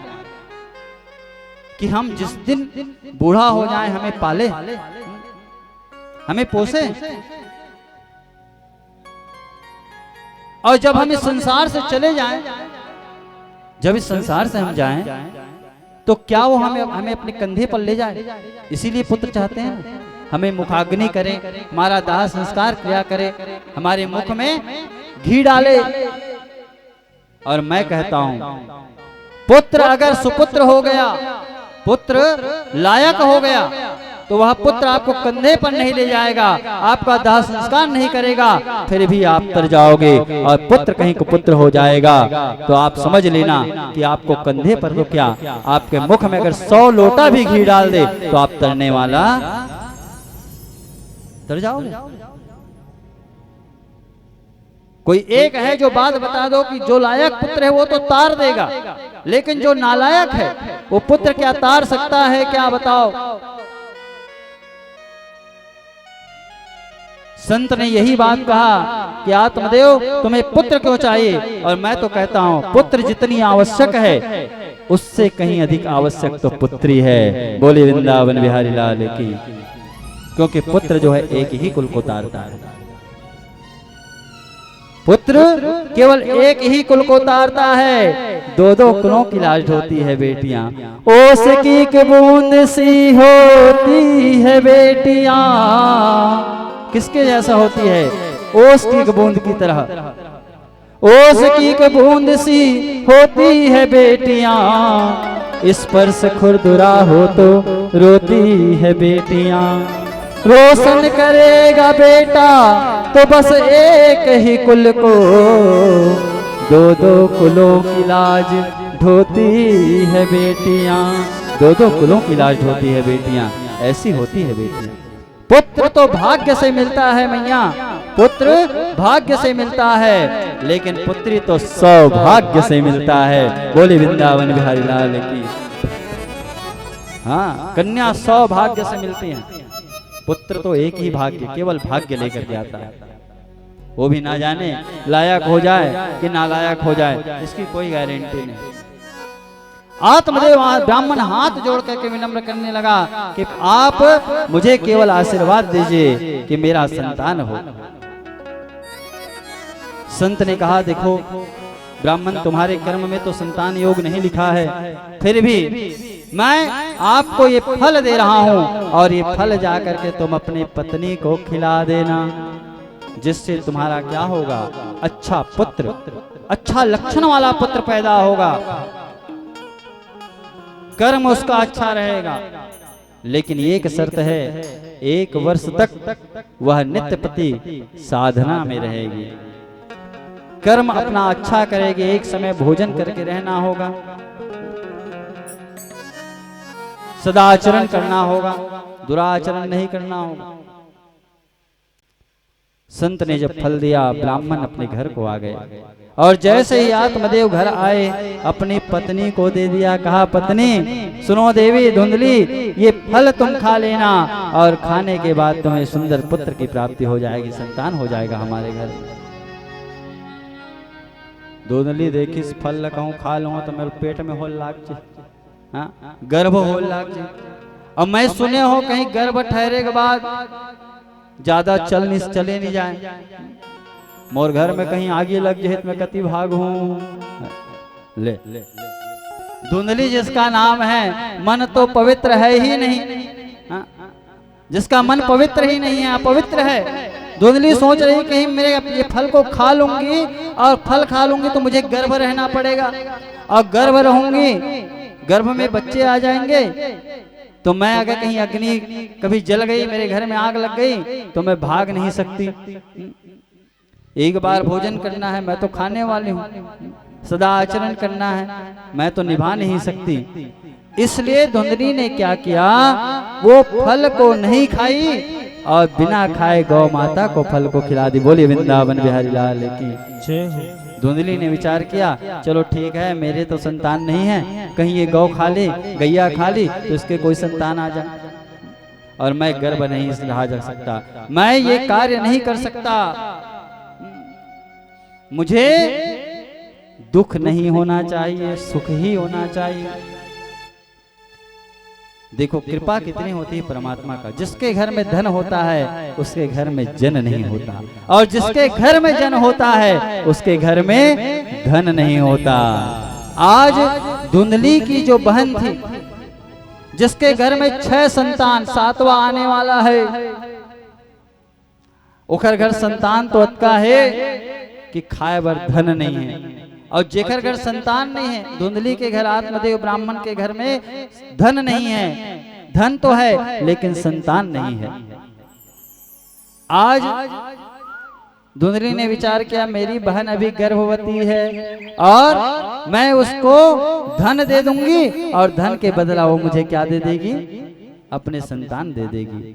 इससे आत्मदेव का मान भी रह जाएगा, ब्राह्मण का मान भी रह जाएगा और उसे पता भी नहीं चलेगा। उसी समय उसकी बहन आई, बहन को कहा कि बहन सुनो, आपके घर में धन नहीं है और पुत्र तो बहुत है, मैं एक काम करो, मैं आपको धन देती हूँ और जिस दिन इस बालक का जन्म हो आप मुझे ला करके अपने पुत्र को दे देना। समय बीता और समय बीतने पर 10वें मास के सुंदर पावन पुण्य तिथि में उसके बहन ने एक पुत्र को जन्म दिया। बोले वृंदावन बिहारी लाल की जय हो। एक पुत्र को जन्म दिया और जैसे ही जन्म दिया ला करके धुंधली के गोद में डाल दिया, धुंधली के गोद में रख दिए। धुंधली ने प्रातः काल हाहाकार मचा दिया। आत्मदेव ब्राह्मण को कहा कि हे आत्मदेव ब्राह्मण, हे पंडित जी, हमारे घर में पुत्र पैदा हुआ है। इतने आनंद हो गए, आत्मदेव का आनंद उत्सव मनाने लगे। नामकरण संस्कार हुआ। अब नामकरण संस्कार कैसे रखना चाहिए? आत्मदेव ने कहा, बहुत दिन में मेरे घर में पुत्र आए हैं, एक काम करते हैं, इसका नाम बड़ा अच्छा रखें। धुंधली कहते वाह, 9 महीना मैं रखे हूँ गर्भ में। धुंधली कहा थे 9 महीना मैं रखी हूँ घर में, गर्भ में, और नाम आप रखेंगे? आत्मदेव कहते मेरा नाम आत्मदेव है तो मेरा पुत्र का नाम परमात्मदेव होगा। कितना बढ़िया नाम। ये कारण माता मन ला घलो सोच के नाम रखना चाहिए। आजकल तो एक से एक नाम, चिंटी, पिंटी, पिंकू, रिंकू, जितू, ऐसे कोई नाम है क्या बता? ऐसे नाम नहीं रखना चाहिए। नाम ऐसे रखो जिसमें आपका कल्याण हो। आत्मदेव ने विचार किया कि मेरा नाम आत्मदेव है तो मैं अपने पुत्र का नाम परमात्मदेव रखूंगा। कितना बढ़िया नाम, हाँ? लेकिन धुंधली एकदम गुस्सा में, 9 महीना में गर्भ हम रखे हो और ते नाम करूंगा, मोर नाम धुंधली है तो मोर बेटा का नाम का रही धुंधकारी। बोले वृंदावन बिहारी लाल की जय हो। आत्मदेव कहते ते जान तोर बेटा जाने। ठीक है भाई, आप अपने पुत्र का नाम धुंधकारी रखिए। पुत्र का नाम भी अच्छा रखना चाहिए। पुत्र का नाम से ही परमात्मा भी मिल जाता है। पहले माता पिता अपने पुत्र का नाम कैसे रखते थे? नारायण, हरि, कृष्ण, राम, ऐसने रखो। काकर नाम है मेरे? हरि और राम। अजय, जिसका कोई जय ही नहीं है वो अजय है। अजय जो कभी जा नहीं सकता, अर्थ है अजय का अर्थ है जो कभी जा नहीं सकता, वो अजय, अमर है। ऐसे नाम, पावन नाम रखना। आज धुंधली जो है अपने पुत्र का नाम धुंधकारी रख दिया। और जब धुंधकारी नाम रखा तो 3 महीने के बाद में उसके गौ माता के घर में भी गौ माता के गर्भ से एक सुंदर पुत्र की प्राप्ति हो गई। बोले वृंदावन बिहारी लाल की जय हो। आत्मदेव को बड़ा आनंद हो गया कि मेरे घर में अब जो है पुत्र का परिवार बढ़ गया। देखो, गौ माता के गर्भ से जो बच्चा जन्म लिया उसका शरीर जो है पूरे मानव का था, पूरा शरीर मानव, लेकिन उसका कान जो है किसके बराबर था? गाय के बराबर। गैया मैया के कान के जैसे उसका कान था। इसलिए आत्मदेव महाराज ने उस पुत्र का नाम रख दिया गौकर्ण। बोलिए गौकर्ण महाराज की जय हो। दोनों पुत्र जो है धुंधकारी और गौकर्ण एक साथ पलने लगे। थोड़ा सा जब बड़ा हुआ, धुंधकारी इतने धुंधकारी हुए कि कभी जुआ खेलता, कभी मारपीट करता, कभी एक दिन आत्मदेव ब्राह्मण को बड़ी गिलानी हुई। आत्मदेव ब्राह्मण ने सोचा, हे भगवान, इससे अच्छा तो मैं बांझ था, इससे अच्छा मेरा कोई संतान ही नहीं था। आज मैंने अपने संतान की कामना करके बड़ी गलती की है, बड़ा दुख हुआ। गोकर्ण महाराज आकर के आत्मदेव को समझाने लगा। पूछा, पिताजी आप क्यों चिंता करते हैं, आपकी उदासी का कारण क्या है? आत्मदेव ने कहा, पुत्र आप तो जानते हो आपके भाई जो है धुंधकारी जो है धूर्त पैदा ले लिया है। और मैंने कहा ना, पुत्र अगर कुपुत्र हो गया तो आपके कार्य को, आपके सम्मान को रक्षा नहीं कर सकता। आज आपके भाई धुंधकारी जो है कुपुत्र पैदा ले लिया है। गोकर्ण ने बड़ा समझाया। पिताजी कहा, कौन किसका पुत्र, कौन किसकी माता, कौन किसका पिता, कौन किसके पत्नी, कौन किसके भ्राता? हे पिताजी, संसार में कोई किसी का नहीं है, संसार में केवल है किसी का तो परमात्मा ही है, जो स्वयं हम सबके लिए है, इसलिए परमात्मा को भजो। आत्मदेव जो है बड़े गिलानी करते हुए एक दिन घर अर्धरात्रि के समय घर की ओर घर से वन की ओर निकल गए। कुछ दिन गोकर्ण भी रहे और गोकर्ण के रहते रहते गोकर्ण भी एक दिन अपने तीर्थ यात्रा के लिए निकल गए। इधर बच गया कौन? धुंधकारी और धुंधली, माता और पुत्र बच गए। धुंधकारी ने अपने माता को बड़ी सताए, कभी मारपीट करता, कभी कहता कहाँ है धन ला के दो, कभी कहता आपको मार डालूंगा। माता बड़ी चिंतित हो गई। सारा धन हड़प लिया धुंधकारी ने, सारा धन हड़प करके अंततः जुआ खेलने लगा, शराब पीने लगा, वैश्यावृत्ति करने लगा। माता को बड़ी गिलानी हुई। एक दिन माता धुंधली जो है अपने घर से निकल करके कुएं में जाकर के अपने प्राण को त्याग दिए। बोली वृंदावन बिहारी लाल की। प्राण को त्याग दिए धुंधली माता जो है, और इधर बच गया कौन? धुंधकारी बच गया। धुंधकारी ने क्या किया? 5 वैश्याओं को लेकर के आ गए अपने घर में। 5 वैश्याओं को अपने घर में ला करके स्थापित कर दिया। वैश्याओं के साथ रहने लगा। कभी चोरी करके धन लाता, कभी मार करके धन लाता, कभी जुआ में खेल करके धन लाता, इकट्ठा करता। एक दिन सारी वैश्याओं ने बैठ करके रात्रि के समय विचार करने लगी कि कहीं धुंधकारी एकाध रोज कहीं पकड़ा गए तो इनके साथ में हम सबको भी जाना पड़ेगा, मार हमको भी खाना पड़ेगा। इसलिए हम क्या करें? धुंधकारी को ही मार दे। बोली वृंदावन बिहारी लाल की जय हो। रात्रि के समय में जैसे ही धुंधकारी घर को आया, सारी वैश्याएं, 5 वैश्याएं जो है मिल करके उस धुंधकारी को गले को दबा करके उसकी मृत्यु कर दी और वहीं पर दफना दिया। और सारा धन लेकर के धुंधकारी वैश्या जो है निकल गया। धुंधकारी प्रेत बन गया, और जब प्रेत बन गया तो उस घर में निवास करने लगा। एक दिन गोकर्ण महाराज जो है तीर्थ यात्रा से वापस आए, और जब वापस आए तब उसी घर में गए जहां पर वो रहते थे। घर में जा करके जैसे ही रात्रि का समय था, देखो संतों का कार्य है कि जब सारे जन सो जाते हैं तो संत जो है क्या करते हैं? संत जो है अपने जप करते हैं। सारे जन सो जाते हैं तो संत जो है जप करते हैं। रात्रि का समय था, गोकर्ण जो है अपने मंत्र माला लेकर के जाप कर रहे थे। उसी समय में अर्धरात्रि के समय हाहाकार की आवाज आई, जोर जोर से चिल्लाने की आवाज आने लगी। कभी उसके सामने भैंसा बन करके आना, कभी उसके सामने चित्र बन करके आ जाना। ऐसे अनेक प्रकार के चित्रों में जोर जोर से चिल्लाने की आवाज। गोकर्ण ने देखा, अरे ये क्या हो रहा है? गोकर्ण ने कहा, तुम कौन हो भाई? गोकर्ण ने कहा, तुम कौन हो भाई? क्यों मुझे डरा रहे हो? मेरे सामने तो आओ। जैसे ही आवाज को सुना, धुंधकारी का प्रेत योनि जो है चित्र बन करके स्वयं साक्षात कहां पर आ गए? गोकर्ण के समक्ष आ गए। गोकर्ण के समक्ष आने पर गोकर्ण ने पूछा, तुम कौन हो? धुंधकारी ने कहा कि मैं तुम्हारा भाई हूं, मेरा नाम धुंधकारी है।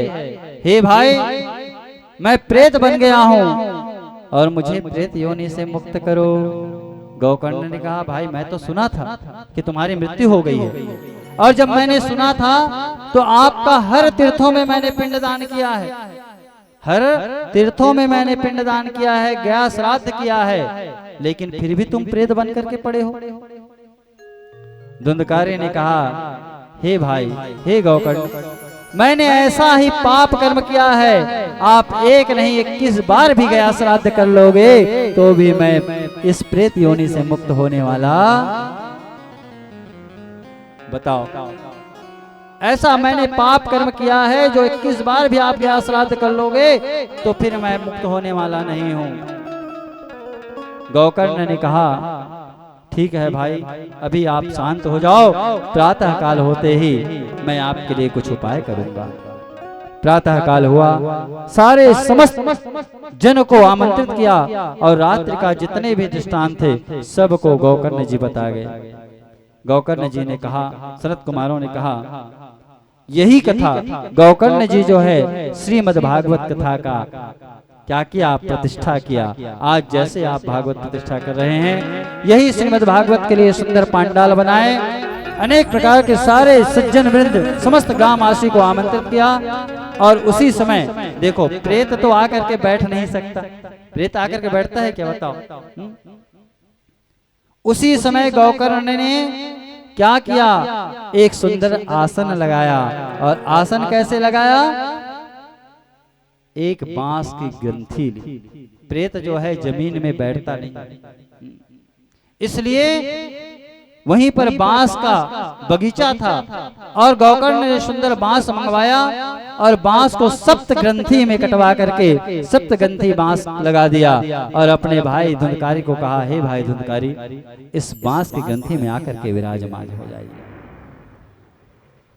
और यही धुंधकारी, ये जीव जो है, जितने भी धुंधकारी हमारी इस पावन धरा पर इस घर से जो गए हैं, मैं उनसे भी प्रार्थना करूं कि प्रभु आप भी इस पावन धरा पर इस बांस की ग्रंथि पर आकर के बैठ जाइए।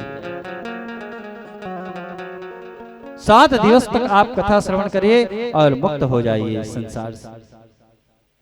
धुंधकारी तुरंत हवा के रूप में आए और बांस की पहले ग्रंथि में बैठ गए। बोले वृंदावन बिहारी लाल की जय हो। गोकर्ण ने भागवत कथा प्रारंभ किया।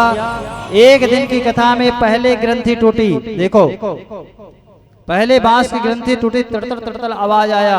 दूसरे दिन की कथा में फिर ऐसे करते करते सप्तम दिवस की कथा में 7 ग्रंथि जो है 2 टुकड़े में विभाजित हो गया। और जब विभाजित हुआ, भगवत कथा संपन्न हुआ। भगवान प्रभु के पार्षदों के द्वारा बैकुंठ से क्या आ गया, सुंदर पार्षद लेकर के विराजमान होकर के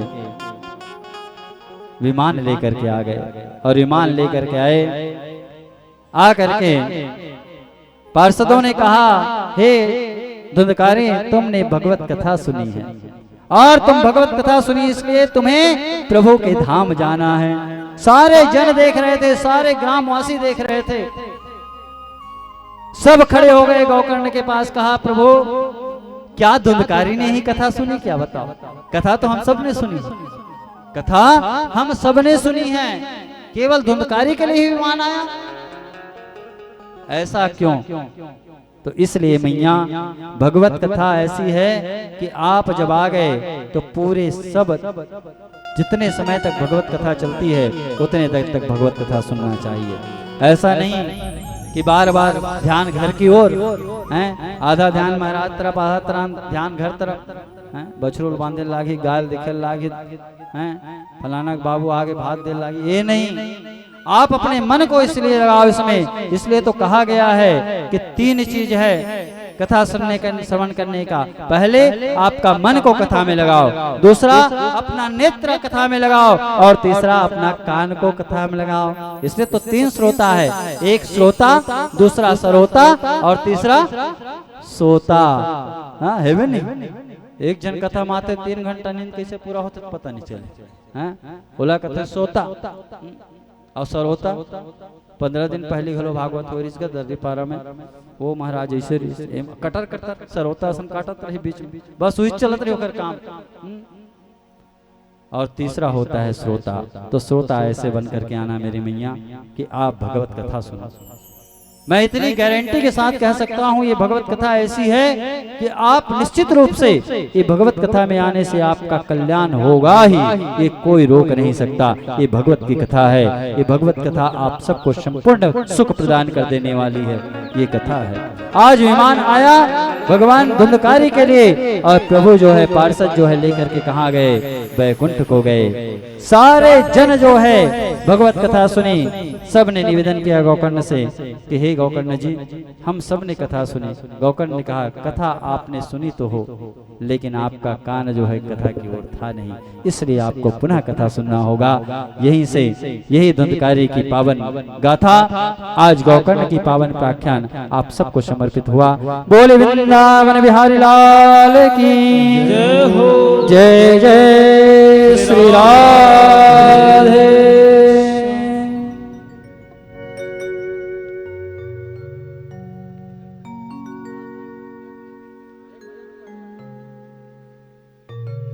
राधा श्री राधा राधा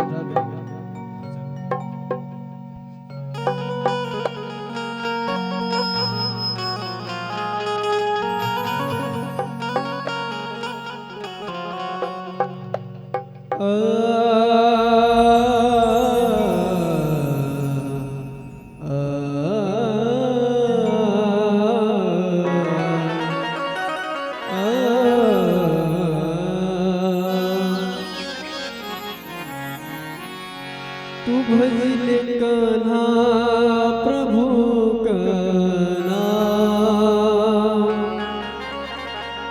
तेरे बन जाएंगे बिगड़े काम।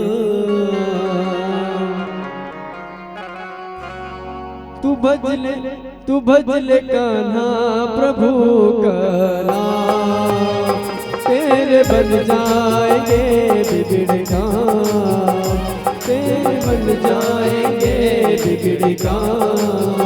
तू भजल कान्हा प्रभु का नाम, तेरे बन जाएंगे बिगड़े काम। जय हो।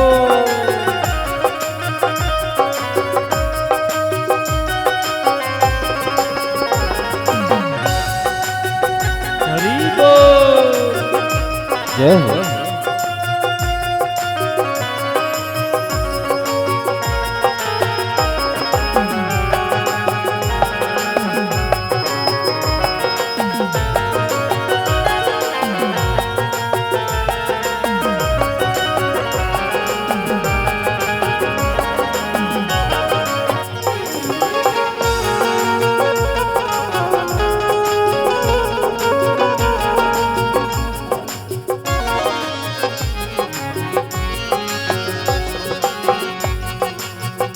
यही मथुरा और काशी चारों धाम है, सबका मालिक तो एक घनश्याम है। यही मथुरा और काशी चारों धाम है, सबका मालिक तो एक घनश्याम है। बोलो राम बोलो राम बोलो राम, बोलो श्याम बोलो श्याम बोलो श्याम। यही मथुरा और काशी चारों धाम है, सबका मालिक तो एक घनश्याम है। बोलो राम बोलो श्याम बोलो राम, बोलो राम बोलो श्याम बोलो राम। तू भजले कान्हा प्रभु का नाम, तेरे बन जाएंगे बिगड़े काम। तू भजले कान्हा प्रभु का नाम, तेरे बन जाएंगे बिगड़े काम। जय हो। श्री राधे। जय हो।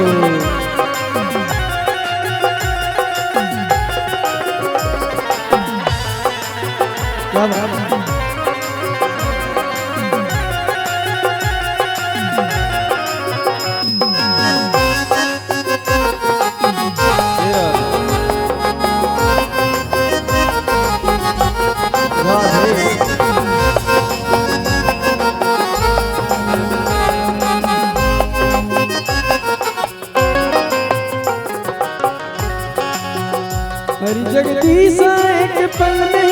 दिखे दूजे पल में तू ही सही दिखे। हरि जगदीश एक पल में ही दिखे दूजे पल में तू ही सही दिखे।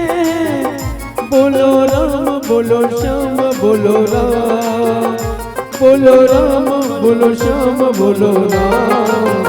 हरि जगदीश एक पल में ही दिखे दूजे पल में तू ही सही दिखे। बोलो राम बोलो श्याम बोलो राम, बोलो राम बोलो श्याम बोलो राम। तू भजले तू भजले तू भजले तू भजले कान्हा प्रभु का नाम, तेरे बन जाएंगे बिगड़ काम। तू भजले कान्हा प्रभु का नाम, तेरे बन जाएंगे बिगड़ काम। तू भजले कान्हा प्रभु का नाम, तेरे बन जाएंगे बिगड़ काम। तू भजले कान्हा प्रभु का नाम, तेरे बन जाएंगे बिगड़ काम।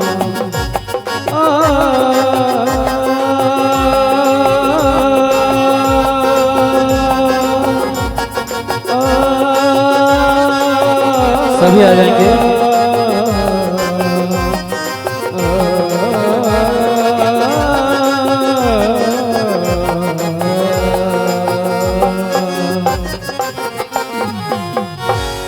तू भजले कान्हा प्रभु का नाम, तेरे बन जाएंगे बिगड़े काम। चलिए आइएगा पावन आरती भगवान की। बोलिए कृष्ण कन्हैया लाल की। राधा कदले गर्भ संभोतम कर्पूरम तो प्रदीपिता आरार्तिक्यमहं कुर्मे पश्य मे वरदो भवः। श्री कृष्णाय नमः आरार्तिक्यम्।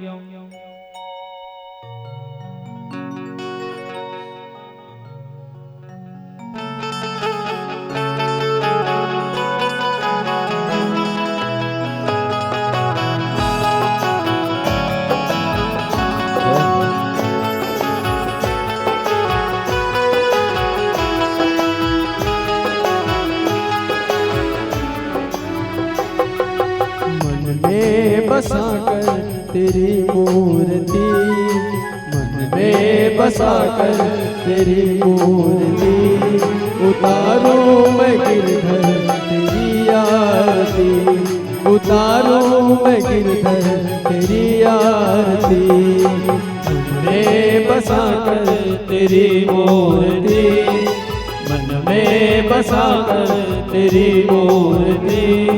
उतारो मैं गिरधर तेरी आरती, उतारो मैं गिरधर तेरी आरती। जय हो राधे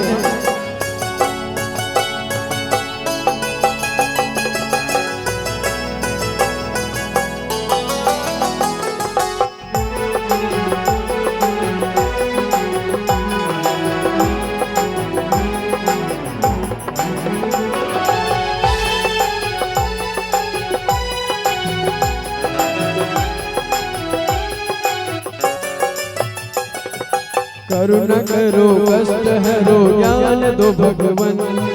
भव में बसी नाम में तार दो भगवन। करुणा करो कष्ट हरो ज्ञान दो भगवन। भव में बसी नाम मेरी तार दो भगवन। दर्द की दवा तुम्हारे पास है, दर्द की दवा तुम्हारे पास है। जिंदगी दया की भीख मांगती, मन में बसा कर तेरी मूर्ति, मन में बसा कर तेरी मूर्ति। उतारो मैं गिरधर तेरी आरती, उतारो मैं गिरधर तेरी आरती। मांगू तुमसे क्या मैं यही सोचूं भगवन, जिंदगी जब नाम तेरी कर दी अर्पण। मांगू तुझसे क्या मैं यही सोचूं भगवन, जिंदगी जब नाम तेरी कर दी अर्पण। सब कुछ तेरा कुछ नहीं मेरा, सब कुछ तेरा कुछ नहीं मेरा। चिंता है प्रभु तुझकी संसार का, मन में बसा कर तेरी मूर्ति, मन में बसा कर तेरी मूर्ति। उतारूं मैं गिरधर तेरी आरती, उतारूं मैं गिरधर तेरी आरती। वेद तेरी महिमा गाए संत कर ध्यान, नारद गुणगान करे छेड़े बीनता। वेद तेरी महिमा गाए संत करे ध्यान, नारद गुणगान करे छेड़े बीनता। भक्त तेरे द्वार करते हैं पुकार, भक्त तेरे द्वार करते हैं पुकार। तेरी गाए आरती, मन में बसा कर तेरी मूर्ति। उतारो मैं गिरधर तेरी आरती, मन में बसा कर तेरी मूर्ति। उतारो मैं गिरधर तेरी आरती, उतारो मैं गिरधर तेरी आरती, उतारो मैं गिरधर तेरी आरती, उतारो मैं गिरधर तेरी आरती। कर्पूर गौरम करुणावतारम, संसार सारम भुजगेन्द्रहारम, सदा वसन्तं हृदयारविन्दे भवं भवानी सहितं नमामि। त्वमेव माता च पिता त्वमेव, त्वमेव बन्धुश्च सखा त्वमेव, त्वमेव विद्या द्रविणं त्वमेव, त्वमेव सर्वं मम देव। हरे राम राम राम हरे हरे, हरे कृष्णा कृष्णा कृष्णा हरे हरे। हरे राम राम राम हरे हरे, हरे कृष्णा कृष्णा कृष्णा हरे हरे। हरे राम राम राम हरे हरे, हरे कृष्णा कृष्णा कृष्णा हरे हरे। हरे राम राम राम हरे हरे, हरे कृष्णा कृष्णा कृष्णा हरे हरे। कृष्णा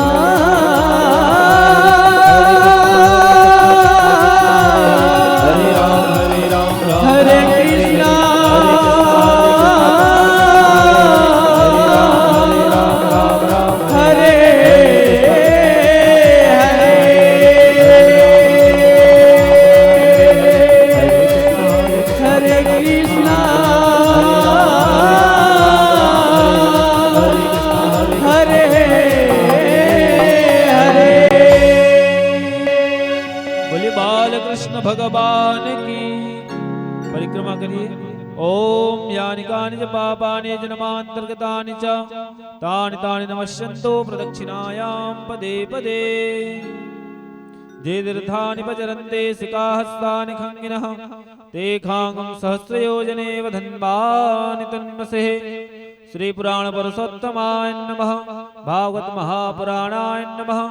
आराधक्यं समर्पयामहे। जलेन शीतलेन पुष्पादिवंदनम आरोग्यार्थे आत्मादिवंदनम। पुष्प लेकर के हाथ जोड़िए भक्तवृंद, यजमानगण भगवान से क्षमा अर्चन करे। प्रभु हमने आपकी पूजन अर्चन वंदन तथा श्रवण पान की जो कुछ भी हमसे भूल चूक हुई हो प्रभु क्षमा करें। छोटे से नादान बालक हैं, गलतियों में हमें माफ करिए। हरि ओम मंत्र बसवांजलि। ओम यज्ञेन यज्ञमयजन्त देवास्तानि धर्माणि प्रथमान्यासन्नः तेहनाकं महिमानः सचन्द्रजत्र पूर्वे साध्याः सन्ति देवा। गोविंद गोविंद हरे मुरारे, गोविंद गोविंद रथांग पाणे।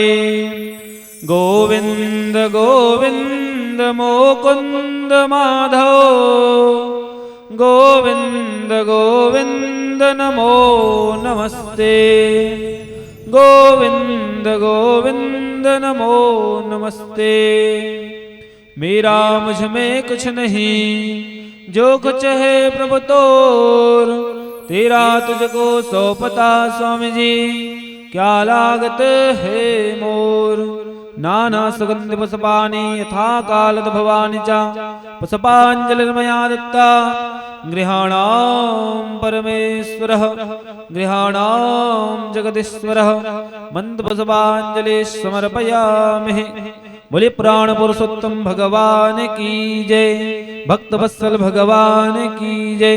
बोले धर्म की धर्म का प्राणियों में सद्भावना हो, विश्व का कल्याण हो, गौ माता की जय हो, पूज्य गुरुदेव भगवान की जय हो, आज की आनंद की जय हो, राधे राधे श्याम से मिला दे, हर हर महादेव।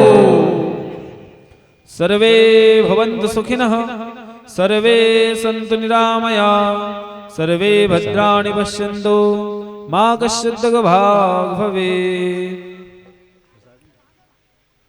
सभी भक्त आरती लें, प्रसाद ग्रहण करें, भगवान को प्रणाम करके प्रस्थान करें। समस्त ग्रामवासी माताओं बहनों सभी भक्तवृंद को सादर आमंत्रित करता हूँ। कल कथा 2 बजे से प्रारंभ होगी।